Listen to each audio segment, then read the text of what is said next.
साबिक वज़ीर आज़म शाहिद खाकान अब्बासी का कोरोना टेस्ट मुस्बत आ गया। तर्जुमान मरियम औरंगजेब का कहना है टेस्ट मुस्बत आने पर शाहिद खाकान ने खुद को करंतना कर लिया है। पार्टी सदर और कौमी असम्बली में अपोजिशन लीडर शहबाज शरीफ ने शाहिद खाकान के कोरोना से मुतासर होने पर तशवीश का इजहार किया है। शहबाज शरीफ का कहना है मुल्क में कोरोना फैलने की शिद्दत ने खौफनाक शक्ल इख्तियार कर ली है। मुतासरीन की जल्द सेहतयाबी के लिए दुआ करते हुए शहबाज शरीफ ने कहा कि शाहिद खाकान पार्टी का कीमती सरमाया है। और आपको बताएं, चमन बॉर्डर के करंतना कैंप से 200 अफराद फरार हो गए हैं। मुसाफिर बीमार खातून को अस्पताल ले जाना चाहते थे, इंतजामिया के इनकार पर मुसाफिर बिफर गए, गेट तोड़कर भाग निकले। मजीद जानते हैं सईद अचकजई से। सईद बताइएगा, क्या भागने वालों को ढूंढा जा रहा है और इन अफराद की रजिस्ट्रेशन हुई भी थी? जी बिल्कुल, ये हफ्ते के रोज अफगानिस्तान से आने वाले पाकिस्तानी थे जिनको क्वारंटाइन सेंटर मुंतकिल किया गया था, लेकिन सेंटर के अंदर जो है वो सहूलियात खाना मुनिशान तक नहीं, पानी तक दस्तियाब नहीं है। और वहाँ पर एक खातून जो है वो बीमार हो गई थी, जिनको एम्बुलेंस के जरिए जो कैंप के अंदर मौजूद लोग थे वो ले जाना चाहते थे, लेकिन वहाँ पर जो इंतजामिया था उन्होंने इजाज़त नहीं दी, जिस पर जो कैंप के अंदर मुसाफिर उन्होंने गेट के ऊपर हमला कर दिया और गेट तोड़कर जो है वो बाहर फरार होने में कामयाब हो गए, बाहर निकल गया। अभी जो क्वारंटाइन सेंटर है वो मुकम्मल तौर पर खाली हो चुका है। इन लोगों की जो रजिस्ट्रेशन है वो भी नहीं हो सकी थी और ना इनके सिंपल ले गए थे, वो अपने अपने घरों और अपने अपने इलाकों को जो है वो जा चुके हैं। तो इस वक्त सूरत हाल ये है कि क्वारंटाइन सेंटर में जो है वो सहूलियात का नाम निशान तक नहीं, पीने का पानी तक दस्तियाब नहीं है, जिसकी वजह से जो मुसाफिर थे उनको शदीद मुश्किलात का सामना करना पड़ रहा था, जिस पर उन्होंने गुस्से का इजहार करते हुए जो है वो कैंप से बाहर चले गए। यही बताएगा सही है कि 2 दिन से भूख हड़ताल भी इसी वजह से की जा रही थी?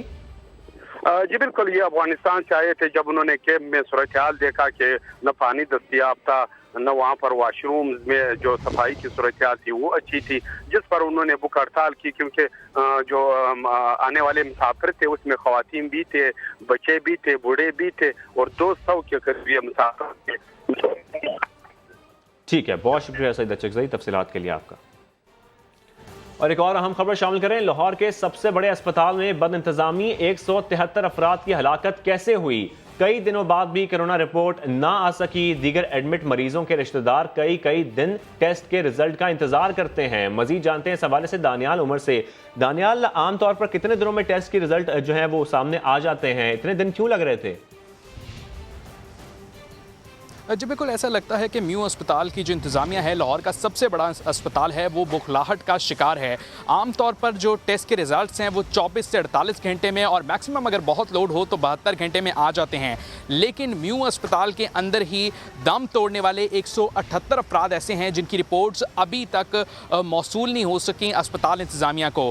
और ये सबसे बड़ा अस्पताल है और इसके बावजूद इनके पास जो है वो PCR टेस्ट की जो मशीन्स हैं वो भी दस्तयाब हैं, लेकिन यहाँ पर टेस्ट नहीं किए जा रहे, बल्कि दूसरे जो सरकारी लैब्स हैं और सरकारी अस्पताल हैं वहाँ पर टेस्ट किए जा रहे हैं। म्यू अस्पताल के एक डॉक्टर हैं, उनके मुताबिक यहाँ पर जो मरीज़ एडमिट हैं उनकी रिपोर्ट जो है वो कई रोज़ 10 से 12 रोज़ लग जाते हैं, 15 रोज़ लग जाते हैं। मरीज़ों को रिपोर्ट्स का नहीं बताया जाता।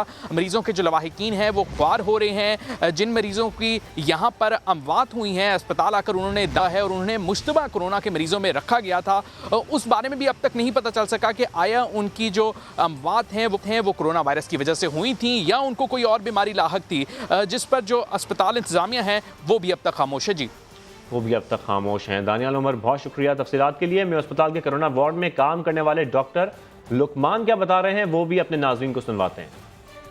जो सबसे अहम मसला जो हमें दरपेश है वो ये है कि जिन पेशेंट्स का हम टेस्ट के लिए भेज रहे हैं कोविड के, उनको बहुत देर बाद उनके रिज़ल्ट्स रिसीव हो रहे हैं।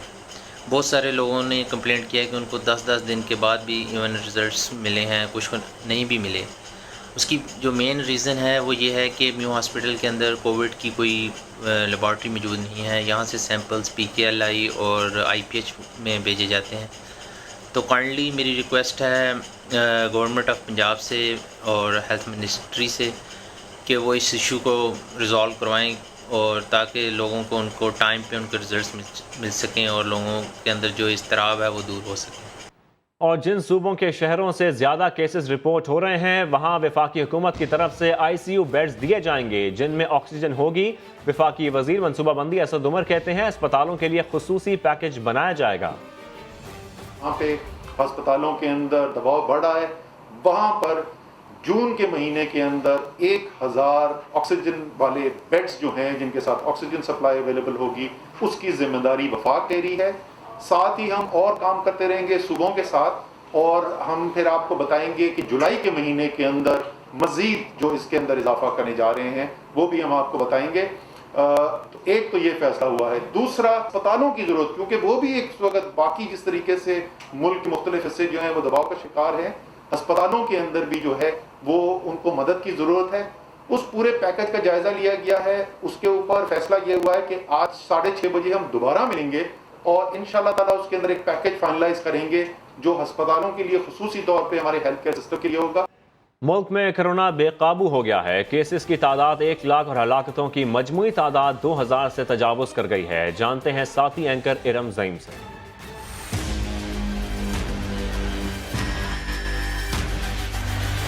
पाकिस्तान में कोरोना के वार दिन ब दिन तेज होते जा रहे हैं। इस वक्त तक केसेस की तादाद 1 लाख और हलाकतों की तादाद 2000 से जायद हो चुकी है। पाकिस्तान में 26 फरवरी को कोरोना का पहला केस सामने आया था और 1 लाख का हिंसा अबूर करने में से 103 दिन लगे। फरवरी में सिर्फ 4 केसेस थे, मार्च में 2035 हुए, अप्रैल में 14,778 और मई में रिकॉर्ड 52,679 केसेस रिपोर्ट हुए, जबकि रवा माह के पिछले 6 दिनों ने 26,483 कोरोना केसेस के साथ रोजाना सामने आने वाले कोरोना मरीजों के गुज़िश्ता तमाम रिकॉर्ड तोड़ दिए हैं। इन 103 दिनों में 33,465 पाकिस्तानी ऐसे भी थे जो कोरोना वायरस में मुब्तला होने के बाद सेहतयाब हो गए। कोरोना ने सबसे ज्यादा पंजाब को मुतासिर किया। दूसरा नंबर सिंध का है, तीसरे नंबर पर खैबर पख्तूनख्वा, जबकि बलूचिस्तान चौथे नंबर पर है। गिलगित बल्तिस्तान और आज़ाद कश्मीर भी कोरोना वायरस से शदीद मुतासिर हैं। दीगर कारोबार खुल गए हैं, शादी हॉल्स भी खोले जाएं। मालिकान ने SOPs के साथ शादी हॉल्स खोलने का फार्मूला सिंध हुकूमत को पेश कर दिया। तफसीलात देखिए अली हफीज की रिपोर्ट में। लाहौर में कोरोना SOPs की खिलाफ वर्जी पर कार्रवाइयां जारी हैं। मास्क ना पहनने पर 3 दिन के दौरान 3000 से जायद गाड़ियों और मोटरसाइकिलों को चालान टिकट जारी कर दिए गए। 900 से जायद दुकानें सील कर दी गईं। जहांगीर खान की रिपोर्ट। फेस मास्क क्यों नहीं पहना, 3 दिन में 3000 चालान। ट्रैफिक पुलिस की मास्क ना पहनने वालों के खिलाफ कार्रवाइयां जारी हैं। हुक्काम का कहना है कि हुकूमती गाइडलाइंस पर अमल ना करने वालों से कोई रियायत नहीं होगी।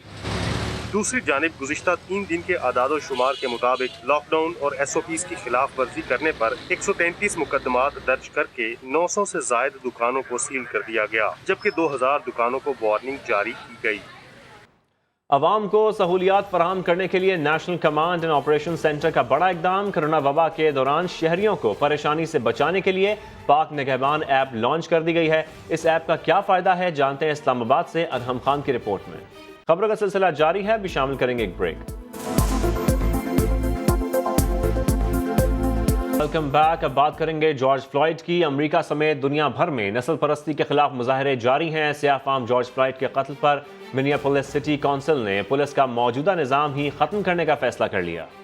काउंसिल की सदर लीसा बेंडर ने लोगों से वादा किया कि कम्युनिटी के साथ मिलकर नया निजाम तश्कील देने का फैसला वोटिंग के जरिए किया जाएगा, ताकि शहरियों की हिफाजत को हकीकी मानों में यकीनी बनाया जा सके। काउंसिल की रुकन अलोंद्रा कानो ने ट्वीट किया कि बेशतर अरकान की यही राय है कि पुलिस का मौजूदा निजाम इस्लाहत के काबिल भी नहीं, लिहाजा इसे खत्म करने का फैसला किया गया है।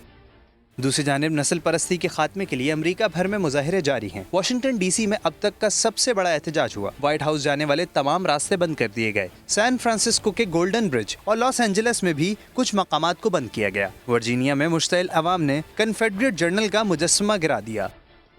लंदन में मुसलसल तीसरे दिन भी हजारों अफराद ने मुजाहरा किया। ब्रिस्टल में मुजाहिरीन ने 17वीं सदी में गुलामों की खरीदो फरोख्त करने वाले एडवर्ड कॉलिंस्टन के मुजस्मे को रस्सियों के जरिए गिरा दिया। मुजस्मा गिरते ही एक शख्स ने गर्दन पर वैसे ही घुटना रखा जैसे फ्लॉयड की गर्दन पर रखा गया था। मुजस्मे को ब्रिस्टल की गलियों में घसीटा गया और फिर दरिया में फेंक दिया गया। आगे बढ़े और आपको बताएं, बलूचिस्तान में 3 माह बाद ट्रांसपोर्ट सर्विस बहाल हो गई। ट्रांसपोर्टर्स और मुसाफिर खुश हैं। इस मौके पर मास्क भी तकसीम किए गए। मजीद जानते हैं अपने नुमाइंदे मोहम्मद आतिफ से। जी आतिफ, बताइएगा।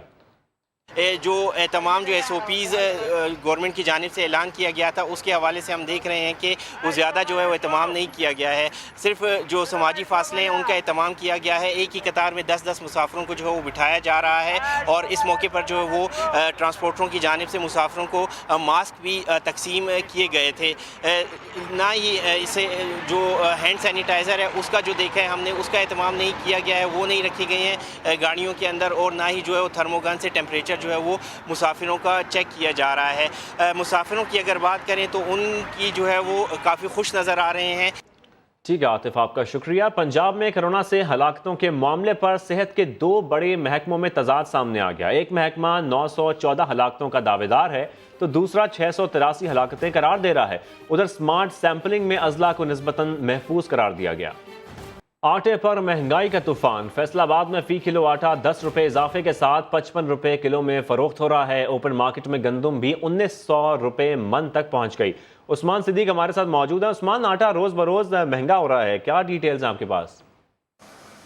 जी बिल्कुल, आटा महंगाई की चक्की में पिसने लगा है। गंदम के सीज़न में महंगा आटा मिलने पर शहरी तिलमिला उठे हैं। फैसलाबाद में रजिस्टर्ड और गैर रजिस्टर्ड चक्कियों पे आटा 55 रुपये फ़ी किलो में दस्तयाब है, जबकि ओपन मार्केट में गंदम की कीमतें जो हैं वो 1900 रुपये फ़ी मन तक जा पहुंची है। शहरी परेशान है। भाई आटा हम ऐसे ले रहे हैं, हम पैसे भी देते हैं, हाथ भी बांधते हैं, बराए मेहरबानी यार 5 किलो ही दे दो, आज का हम खा लेते हैं, कल का अल्लाह मालिक है। चक्की पर खालस आटा 45 रुपए में मुयस्सर आता था, अब वो 55 रुपए तक चला गया है। शहरी गमो गुस्से का इजहार भी कर रहे हैं कि अगर गंदम के सीज़न में ये सूरत हाल है तो बाद में तो उनका अल्लाह ही हाफिज़ है। फ्लोर मिल एसोसिएशन से आने वाले आटे की कीमतें फ़ी थैला जो 20 किलो का है उसकी 805 रुपये हुकूमत ने रेट मुकर्रर किए हैं, लेकिन वो ओपन मार्केट में, आम मार्केट में उसकी कीमतें 1000 रुपये तक जा पहुंची हैं। ताम शहरी ये कहते हैं कि हुकूमत चेक एंड बैलेंस करे और शहरियों के लिए 2 वक्त की रोटी जो है वो मुमकिन बनाए। जी उस्मान, आपका शुक्रिया। अभी वक्त हुआ एक ब्रेक का, समा के साथ रहिए।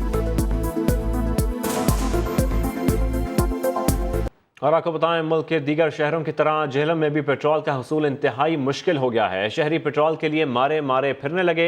वजह क्या है, जानते हैं इम्तियाज बेग की रिपोर्ट में। पंजाब भर में पेट्रोल की किल्लत बरकरार। झेलम के शहरियों को पेट्रोल पंप्स के चक्कर लगाने के बावजूद पेट्रोल ना मिला तो शिकवा कर दिया। जितने पेट्रोल पंप है सब पे जा रहे हैं, किसी पेट्रोल पंप पर हमको पेट्रोल मिल नहीं रहा और 3-4 दिन से हम बहुत ज़लील ख्वार हो रहे हैं। शहर के 2 दर्जन पेट्रोल पंप्स में से सिर्फ 3 पंप्स पर फरोख्त हो रहा है। फ्यूल स्टेशन के मालिक ने हुकूमत से मसले पर तवज्जो देने का मुतालबा किया है। कंपनियां हुकूमत देगी तो तां सानू मिलेगा। एक हुकूमत का मसला है, हुकूमत हल नहीं कर रही, जिसकी वजह नाल आवाम नू मुश्किलात है। शहरियों का कहना है कि पेट्रोल की कीमत कम करके इन्हें रिलीफ के बजाय तकलीफ दी जा रही है। इंतजामिया ऑयल कंपनीज के साथ मिलकर मसले को जल्द हल करे। इम्तियाज बेग, समा, झेलम। इस्लामाबाद की खूबसूरती बरकरार रखने का मिशन तेज हो गया। म्यूनिसिपल कॉरपोरेशन ने गंदगी की शिकायत दर्ज कराने के लिए हेल्पलाइन भी कायम कर दी है। अरहम खान की रिपोर्ट। फिल वक्त इतना ही, एक ब्रेक के बाद हाजिर होंगे हेडलाइंस के साथ। आप देखते रहिए समा।